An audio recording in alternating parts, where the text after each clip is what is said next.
Franz Ferdinand Karl Ludwig Jozef Marija od Austro-Este je najpoznatiji prestolonaslednik Austro-Ugarske svih vremena, a vrlo verovatno i najpoznatiji prestolonaslednik bilo čega ikad. Možda su mu rivali Edward VII, Akihito, Paris Hilton i Charles III. Ja sam čekao 64 godine, a moj otac i moja majka isto 85 godine i baba i deda 90 godine, znači 300 godine.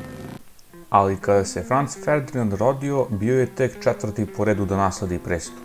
Ako znamo da je, na primjer, Richard od Gloucestera, brat od strica Elizabete II, bio peti po redu da nasledi presto, a zaključno sa datumom objave ovog video snimka 31. jer su osobe pre njega imale decu, kako je Franz Ferdinand od četvrtog postao prvi prestolonaslednik. Pa najpre da vidimo ko je sve pre njega trebao da nasledi presto.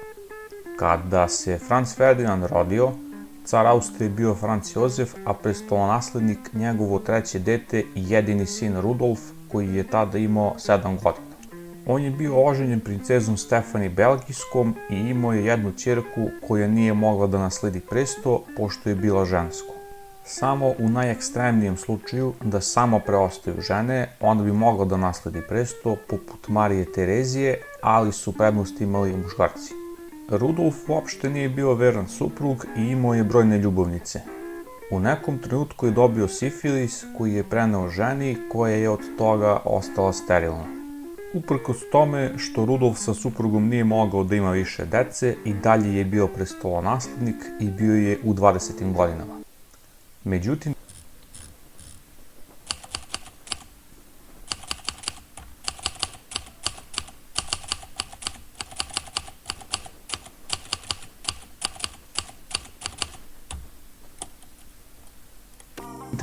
januara 1889. desetak dana pre nego što je u Srbiji kralj Milan podneo ostavku na mesto kralja, Rudolf je stradao sa svojom ljubavnicom Mari Wercerom u carskom lovištu Mayerling, koje se nalazi oko 24 km jugozapadno od Beča.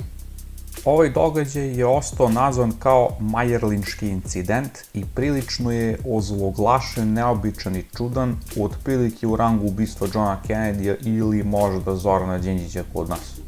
Ovaj događaj zahteva sopstveni video snimak, ali zvanična verzija događaja je da je Rudolf ubio svoju ljubavnicu pre nego što je ubio sebe. Opet ima mnogo nedoslednosti i teorija zavera, ali za temu ovog snimka ostaje to da je prestolonaslednik preminuo i da treba odrediti novog. Pošto carević Rudolf nije imao muške dece, ide se unazad jedan korak. Njegov otac Franz Jozef je bio najstariji od 5 dece Franca Karla i Sofije Bavarske i prvi od 4 brata. Sljedeći najstariji brat je bio Maksimilijan.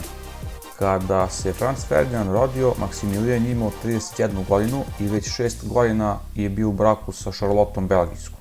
Ako je Franz Jozef sa svojom suprugom Elizabetom imao 3 dece za njihovih 6 godina u braku, koliko li su imali Maksimilijan i Šarlota? Nijedno. Pored toga, Maksimilijan je preko spletki cara Francuske Luja Napoleona III dospeo na tron Meksika kao car drugog Meksičkog carstva. Sa suprugom je vladao samo 3 godine pre nego što su ga meksički revolucionari streljali 1867. Na vlast u Meksiku se vratio novi stari predsjednik Benito Juarez. Maksimilijan je umro pre Rudolfa, pa je u red za prestolonaslednika došao njegov mlađi brat Karl Ludwig, poznat i kao otac Franza Ferdinanda. On je tada postao drugi u redu za cara, sada već Austro-Ugarske, jer se nagodba desila kada je Maksimilijan streljan, a Franz Ferdinand kao Karl Ludwigov najstariji sin, treći u redu za carstvo. Kada je carević Rudolf stradao u Mayerlingu, bilo je glasina da se Karl Ludwig odrekao prestolonasleđa u korist svog sina, ali to deluje da nije bila istina. Karl Ludwig je oko 1895. otišao na horočašće, prilikom koga je posetio Egipat i Palestinu.